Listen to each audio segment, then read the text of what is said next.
फरजाना की मौत का सुन के बड़ा ताज्जुब हुआ। इन गरीब लोगों ने किसी का क्या बिगाड़ा होता है? इनकी किसी से क्या दुश्मनी? इंसान का गुर्बत से बड़ा दुश्मन कोई नहीं होता।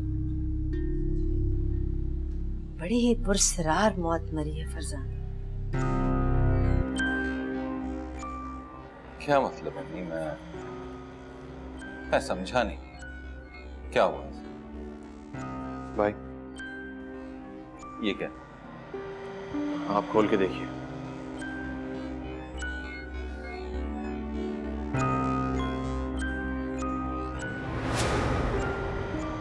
सोनिया का जेवर? ये कहां से मिला? फरजाना की लाश ने ये जेवर पहना हुआ था। उसके गले में किसी ने बिजली की तार लपेटकर उसे मार डाला। उसी तार के ऊपर फरजाना ने हार पहना हुआ था, जैसे किसी ने मैयत को ही जेवर पहना दिया। अम्मी ये कैसे हो सकता है? राशिद, जब से सालिया फौत हुई है इस घर में अजीब अजीब से वाकयात हो रहे हैं। लगता है सालिया का पागलपन हम सब पे सवार हो गया। भाई आपको पुरानी बातें भूलकर इस सूरत हाल को संजीदगी से लेना चाहिए। हमें किसी माहिर रूहानियत की मदद की जरूरत है। तुम्हें क्या लगता है मुझे कुछ नहीं मालूम? मैंने सब कुछ अपनी आंखों से होता हुआ देखा, मगर मैं किसी झूठे पीर वीर को अपने घर नहीं आने दूंगा। भाई हमें किसी ना किसी की मदद तो लेनी पड़ेगी।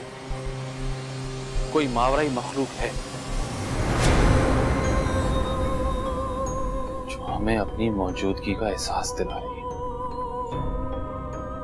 और हम मुसलसल उसे फरामोश कर रहे हैं।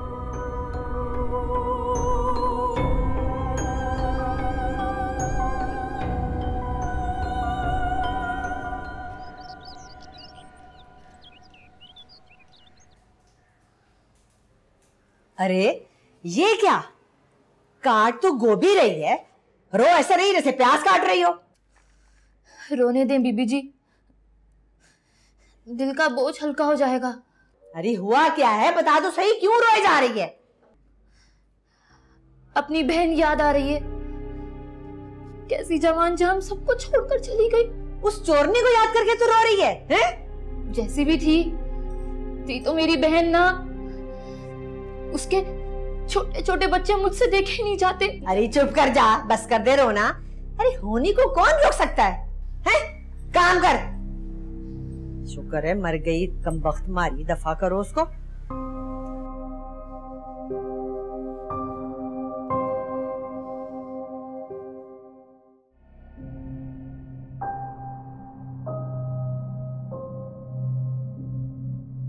शाम को जब शावर लेकर आई तो मेरे बालों पे से पानी के बजाय खून टपक रहा था। यहाँ तक कि मेरे कानों और नाक से भी मेरे पूरे कपड़े खून में भरे हुए थे।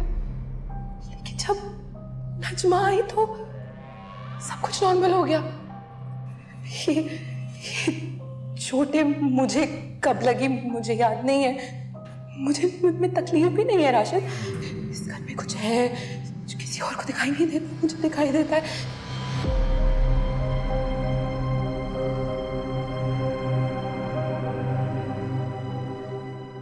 जानवर ही बन गई है वो, हर वक्त हंगामी हालात में रहती है। कभी आग लग गई है, कभी चमगादड़ें नजर आ रही हैं, कभी सांप बिच्छू नजर आने लगे हैं। कमरा ना हो गया, कब्र बन के रह गया।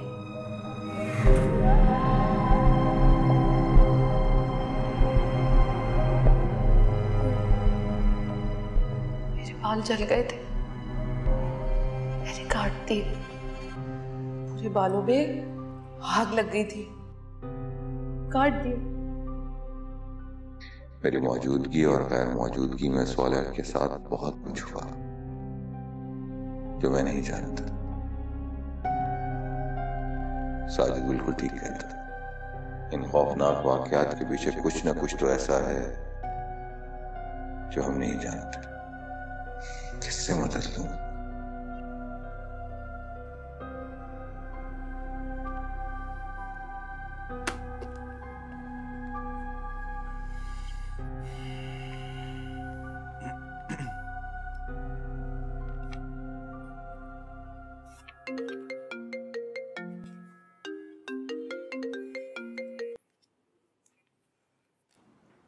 अस्सलाम वालेकुम, कैसी हैं आप? मैं ठीक ठाक हूँ, आप कैसे? मैं भी ठीक। एक्चुअली अरीशा, मैं आपसे मिलना चाह रहा था। हाँ, तो फिर आप मेरे क्लिनिक आ सकते हैं। क्लिनिक, अगर आपको बुरा ना लगे तो हम आपके क्लिनिक से कहीं बाहर मिल सकते हैं। हाँ, लेकिन फिर आज नहीं। कल मैं 6 बजे तक क्लिनिक से फ्री हो जाऊंगी, फिर हम मिल सकते हैं। Thank you so much. मैं आपकी कॉल का इंतजार करूँ। अल्लाह। ओके, अल्लाह हाफिज।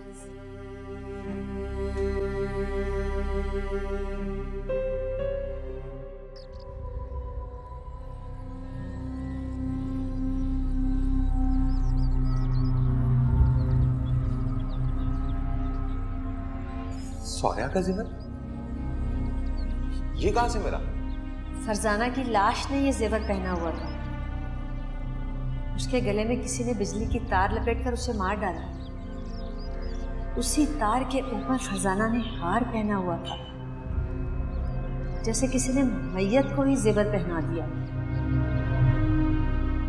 बीबी जी, आपको बड़ी बीबी बुला रही है। मैं आती हूँ। सुनो जी, जब सालेहा ने खुदकुशी की थी तुम घर पर थी? नहीं बीबी जी, मैं तो बाजार गई हुई थी। तुम्हें क्या लगता है उसने खुदकुशी क्यों की होगी? पता नहीं जी, सब कहते हैं कि वो तो पागल हो गई थी। मतलब तुम्हें ऐसा नहीं लगता कि वो पागल थी? पता नहीं, इस घर में अब सब सौले बीबी जैसी बातें कर रहे हैं। किसी को खून नजर आता है तो किसी को कुछ याद ही नहीं रहता। बस ज्यादा फालतू बातें मत करो। तुमसे जरा फ्री क्या हो जाओ, तुम तो पटरी से उतर जाती हो। जाओ। जा रही हूँ जी, बहुत काम पड़े मेरे।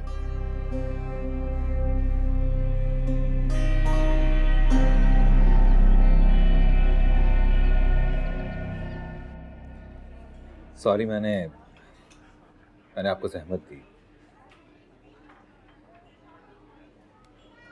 मुझे लगा कि मुझे आपसे ये बात करनी चाहिए। आप प्लीज मुझसे डिस्कस करें, हो सकता है मैं आपकी कोई मदद कर सकूं।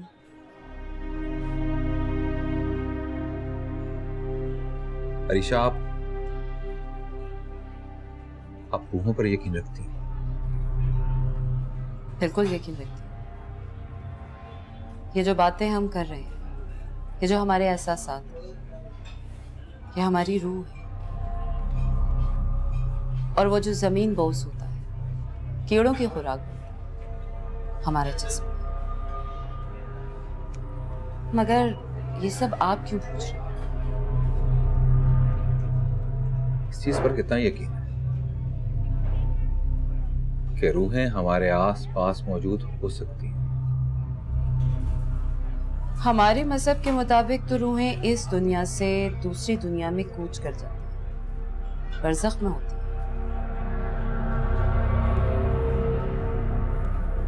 मगर ये इल्म बहुत वसी है, इसमें इतने राज छुपे हैं कि हमारी अक्ल उन तक नहीं पहुंच सकती। इस बारे में वसूख से तो कुछ नहीं कह सकते, मगर खुदकुशी करने वाले और कत्ल होने वाले लोगों की रूहों के साथ क्या मामला होता है, ये तो अल्लाह ही जानता है। मगर यही सब बातें आप मुझसे क्यों पूछ रहे हैं? अरीशा, मेरे घर में बड़े पुरसरार वाक़यात हो रहे हैं। पहले सौलिया के साथ और अब सबा के साथ। सबा के साथ बड़े अजीब और गरीब हादसात पेश आ रहे हैं जो बाद में उसे याद ही नहीं होता। मुझे कोई ऐसी बात बताएं जो आपने खुद देखी हो उसमें। मैंने सबा को सौलिया की आवाज में बातें करते सुना। मैंने खुद अपनी आंखों से एक हेवला उसके जिस्म से निकलता हुआ देखा है।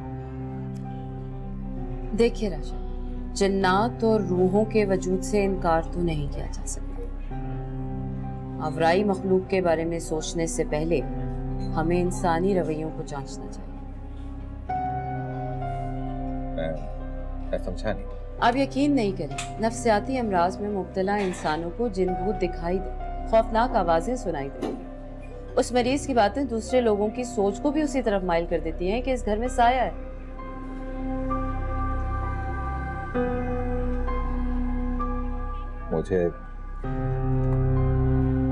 मुझे कुछ समझ में नहीं आ रहा।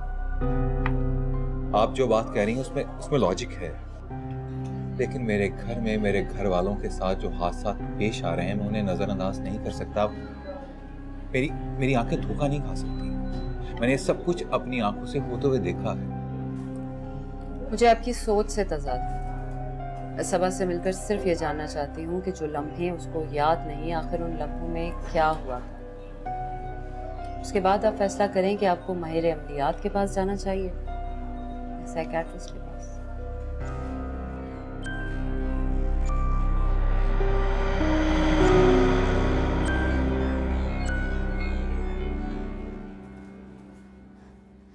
बीबी जी, आपके कपड़े रख दूं अलमारी में? हाँ, रख दो।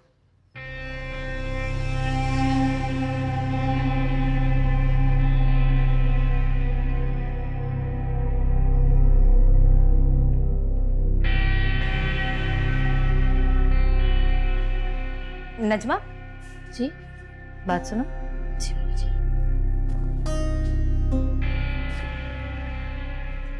ये कुछ पैसे हैं, रख लो। रहने दे बीबी जी। अरे रख लो ना बाबा, मैं तुम्हारी कुछ नहीं लगती क्या? शाबाश। अच्छा सुनो जी।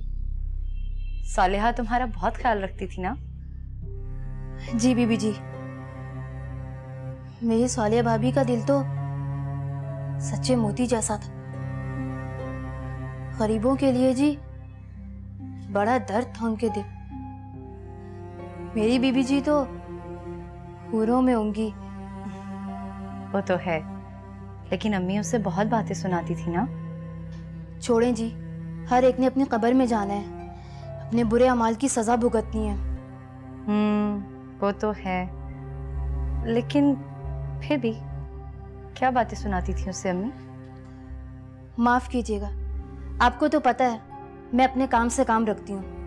हाँ, लेकिन अपनी आंखें और कान तो खुले रखती होगी ना तुम? वैसे समझदार इंसान को कुछ बताने की जरूरत नहीं पड़ती, वो अपने इर्द गिर्द का माहौल देखकर खुद ही समझ जाता है।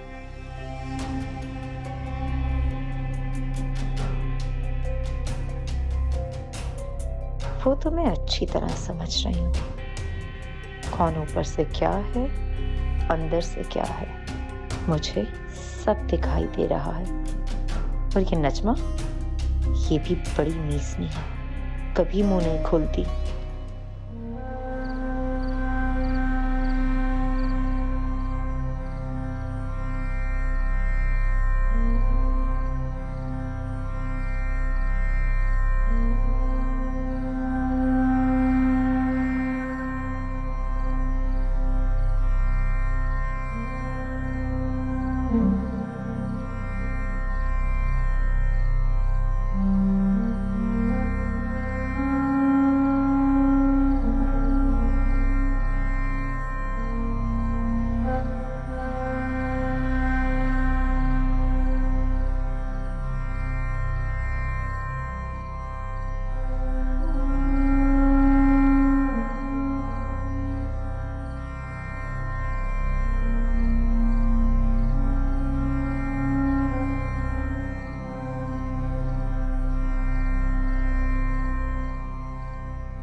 हाँ करीम भाई, तेरे बेटे का क्या बना?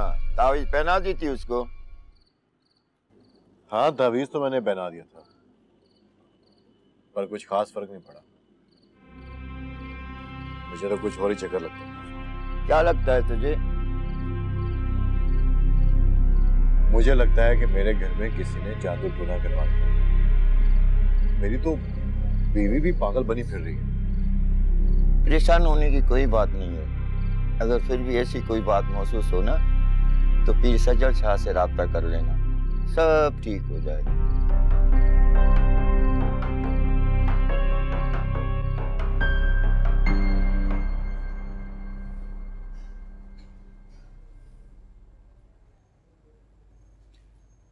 सबा, यहां आओ, मुझे तुमसे कुछ बात करनी है।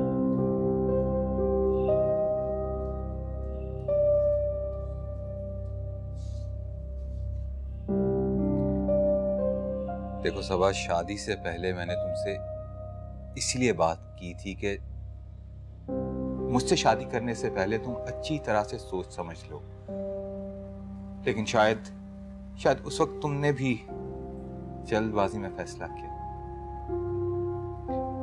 मुझे भी अम्मी की बात मानकर तुम जैसी लड़की से शादी नहीं करनी चाहिए थी, जो किसी भी जिंदा दिल प्यार करने वाले शख्स की बीवी बन सकती थी। सच पूछो, मैं अभी तक खुद को सालिया के लिए माफ नहीं कर पाया हूं, और मैंने तुम्हारी जिंदगी भी बर्बाद कर डाली। तुम ठीक कहती हो, कि मैं किस हक से अपनी बेटियों की जिम्मेदारी तुम पर डाल सकता हूं। राशिद, उस दिन गुस्से में हम दोनों ही कुछ ज्यादा कह गए थे। मैं हमारे रिश्ते को एक और मौका देना चाहती हूँ। बस आप मुझे एक हक दे दें।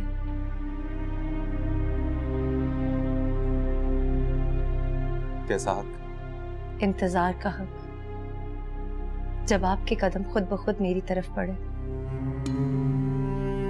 और मैं कोशिश करूंगी कि बच्चों की तरफ से आपको कोई शिकायत का मौका ना मिले। लेकिन राशिद, अम्मी और नजमा को इस जिम्मेदारी में मेरा साथ देना होगा। हाँ, वो दोनों भी मेरी बेटियों को संभालेंगी, लेकिन मैंने एक दो लोगों से बात की है आया के लिए।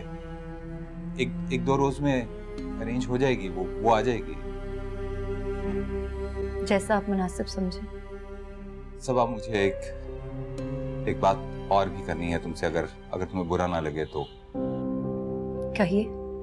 एक साइकियाट्रिस्ट हैं मिस अरीशा, एक दो रोज में हमारे घर आएंगी कुछ ट्रीटमेंट के लिए। बस ऐसे ही एक दो सवालात पूछेंगी तुमसे बस। राशिद, आप सालिहा की तरह मुझे भी पागल समझते हैं? ऐसी बात नहीं है, उनका तरीकाकार है साहब। वो सिर्फ ये मालूम करेंगी कि जो लम्हे तुम्हें याद नहीं है उनमें क्या हुआ, और वैसे भी हमारे घर में जो वाकयात हो रहे हैं उनके बाद ये जानना बहुत जरूरी है। तुम्हारी दिमागी हालत पर किसी को शक नहीं है। और हाँ, आइंदा सालिहा के लिए ये बात मत बोलना। वो पागल नहीं थी, पागल नहीं थी।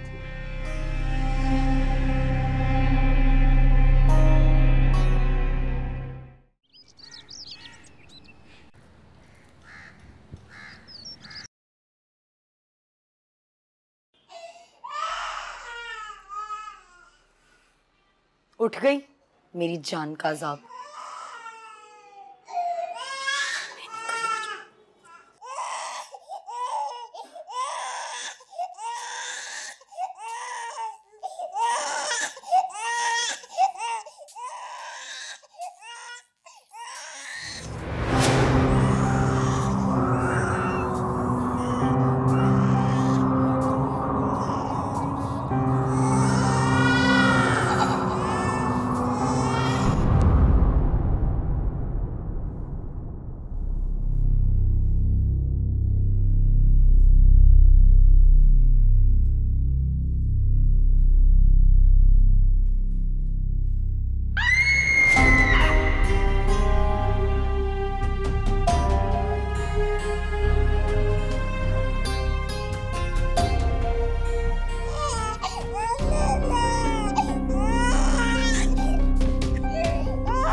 एक से बढ़कर एक बदतमीज है इस घर में।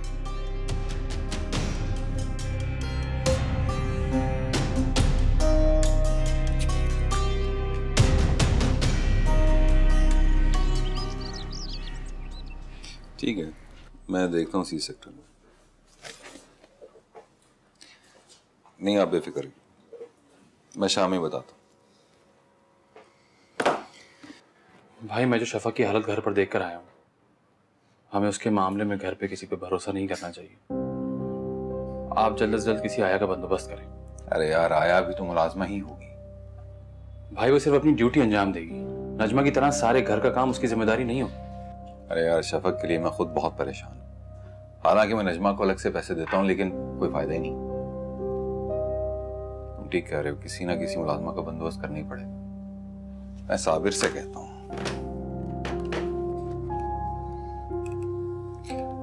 साबिर साहब, जरा मेरे कमरे में आइएगा। बहुत शुक्रिया।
गुड़िया, आपने अभी तक काम नहीं किया? मिस, मेरा शॉर्पनर कहीं गुम हो गया है, मिल नहीं रहा। गुड़िया, अगर आप पढ़ेंगी नहीं तो क्लास में फेल हो जाएंगी। अगर मेरी मामा मुझे पढ़ाने आ जाए ना तो मैं फेल नहीं होंगी। मैंने मामा के लिए जहाज भी बनाया था और उसे बहुत ऊपर तक उड़ाया था, मगर फिर भी मामा नहीं आई। अच्छा चलो, अब आप पढ़ लो। आपकी मामा आपको आसमान से देख रही है। अगर आप क्लास में फेल हो गई तो वो बहुत सैड हो जाएंगी। वो सैड नहीं होंगी, शायद मामा हमसे प्यार ही नहीं करती। अगर वो हमसे प्यार करती तो हमारे पास आ जाती।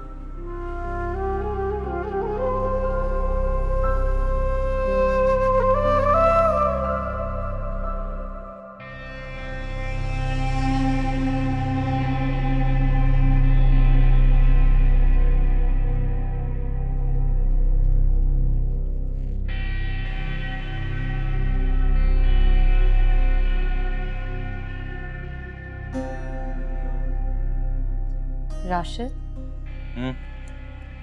आज शॉपिंग मॉल में बहुत अजीब सी बात हुई। क्या हुआ? एक शख्स मुसलसल मेरा पीछा कर रहा था। एक बार तो उसका मेरा आमना सामना भी हुआ।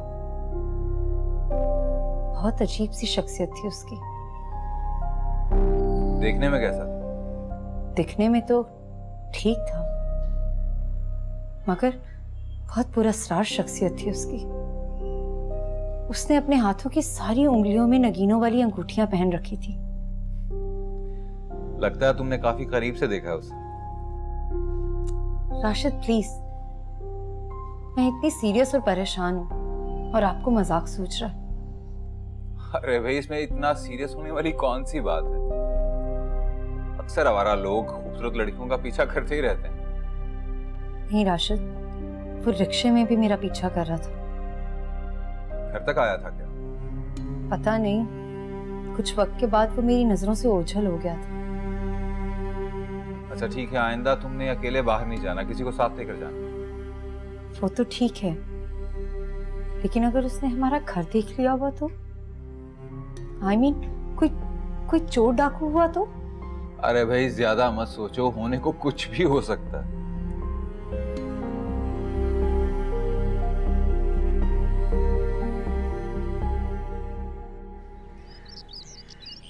सबा, तुम्हें कुछ नहीं होगा। तुम्हें बस मेरी इंस्ट्रक्शंस पर अमल करना होगा।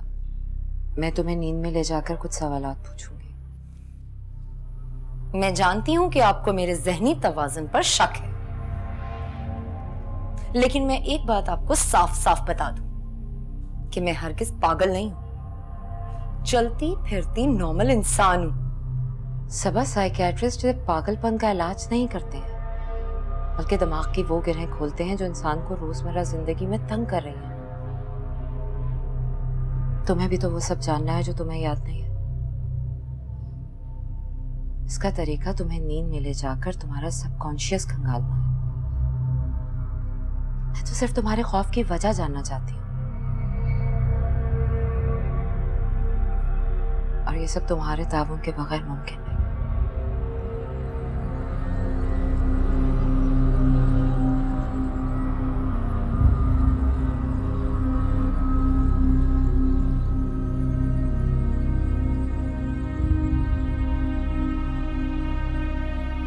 ठीक है, लेकिन कमरे में आपके और राशिद के अलावा तो कोई और नहीं होगा ना? नहीं, सिर्फ हम दोनों तुम्हारे पास हैं।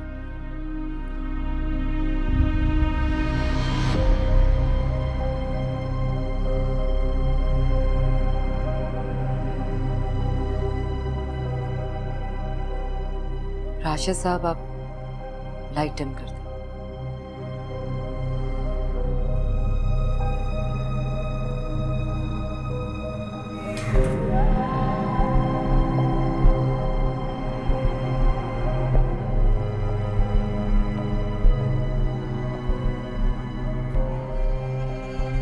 मैं आपको जैसे जैसे कहूंगी आपको वैसे ही करना होगा। सबा, आप सो रही हैं। आपकी आंखें नींद से बोझल हो रही हैं। आपके आसाब शल हो चुके हैं। आपका जिस्म निढाल हो रहा है, आप सो रही हैं।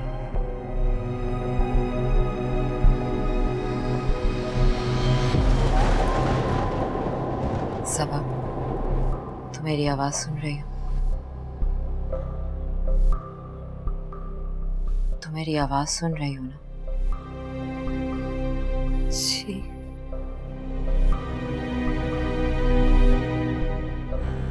एक दिन पीछे जाओ। क्या कर रही हो? अलमारी सेट कर रही हूँ।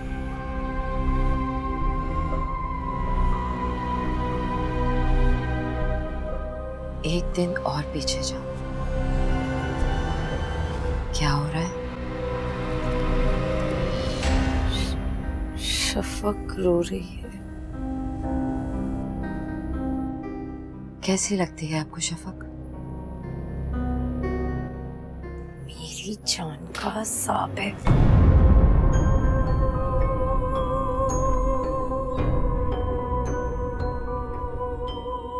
सबा, कुछ दिन पीछे जाओ। पीर के दिन। आप क्या कर रही हैं? अपने कमरे में बैठी हूँ। उसके बाद कहाँ गई?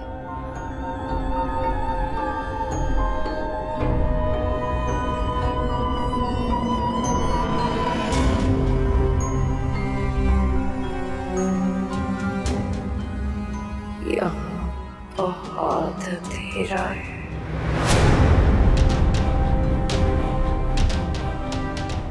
हारी हुई जिंदगी की आवाज़गार है।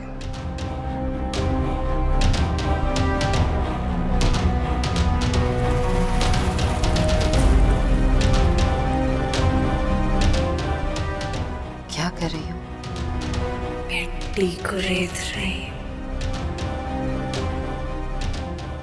सन्नाटे का इलाज है। उसके बाद